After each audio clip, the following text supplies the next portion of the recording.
Hello po sa inyong lahat mga ka-crypto. Ako po si Pinoy Crypto Trader at sa video na ito ay atin pong pag-uusapan ang tungkol dito kay Dogecoin. Kung saan ang sabi po rito ay Dogecoin will be used to buy Teslas at some point. Ayan. Ang ayon po rito ay mukhang si Dogecoin ay gagamitin daw kung saan ay pwedeng gamiting pambayad sa mga produkto ng Tesla. Ayan. Yung Tesla company na ito ay pag-aari po ito ni Ginoong Elon Musk. At yung produkto po ng Tesla ay yung mga high-tech na mga kotse. Ayan. At kung pag mangyayari po ito na pwedeng gamitin si Dogecoin na pambili ng mga produkto ng Tesla ay ayan, magdudulot po ito ng demand para kay Dogecoin. At syempre, kapag nagkaroon ito ng demand, nagdulot ito ng demand, ay tataas yung kanyang presyo. Kaya, yan, atin pong aalamin ang buong detalye tungkol dito.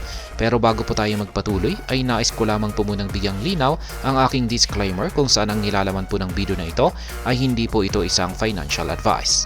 For education and information purposes lamang po ang layunin nito. Maliban po dito ay nais ko na rin pong magbigay babala na wala pong kahit anumang group chat ang Pinoy Crypto Trader.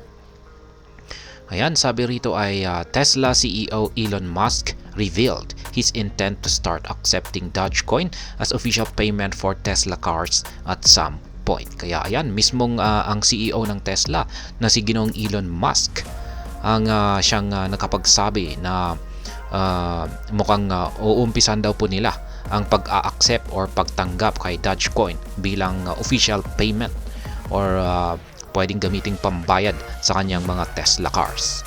Yan, ngunit at some point.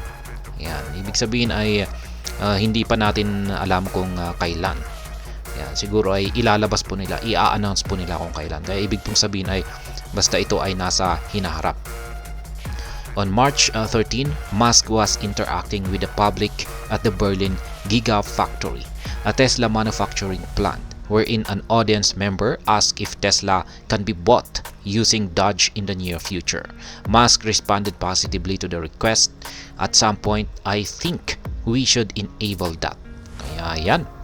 Nitong nakalipas daw po na March 13, yan, kahapon lamang po yan, ay si Musk, si Ginoong Elon Musk ay nakikipag-interact or nakikipag-usap. Yan, nakikipag-usap sa mga publiko. Yan, sa mga tao sa publiko ng Berlin Gigafactory. Yan, isa po itong Tesla manufacturing plant.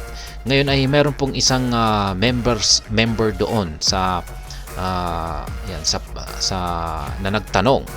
Ayan. Isang audience ni Ginoong Elon Musk ang nagtanong.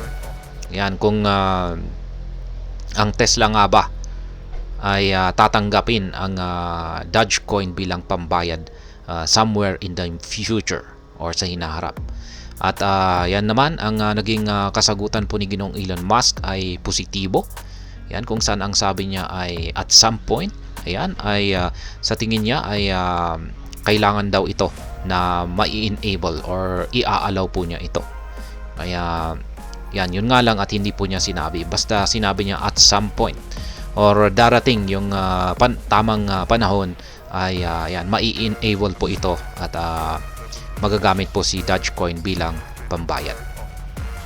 Musk response sparked enthusiasm among investors as the market price of the token witnessed a sudden surge. Dogecoin reacted by jumping from 0.172 to 0.188 at the time of writing, marking a 9.3% as the video gains traction on X. Kaya yan, yung naging response po ni Ginoong Elon Musk dito ay nagdulot po ito ng enthusiasm or interest sa mga investor dito kay Dogecoin. Kaya nagkaroon na rin po ito ng impact sa kanyang market price at nakaranas po itong si Dogecoin ng pag-angat sa kanyang presyo. Yan, siya po ay nag-pump ng mula po sa kanyang presyo na 0.172 ay umangat po ito ng 0.188. Kaya yan po ay nasa 9.3% na paglago sa kanyang presyo. Kaya yan, gaya nga ng sinabi ko kanina, ay syempre kung pag mangyayari po ito ay pinaghahandaan na ito ng mga investor. Ayan. Dahil kung gagamitin po talaga itong si Dogecoin na isang mode of payment, yan, para pambili sa mga Tesla cars ni Ginoong Elon Musk, ay ayan, marami pong mag-i-invest dito. Musk said that a fan can still use Doge to buy Tesla merchandise and showed support for the altcoin by reiterating Dogecoin to the moon. Ayan.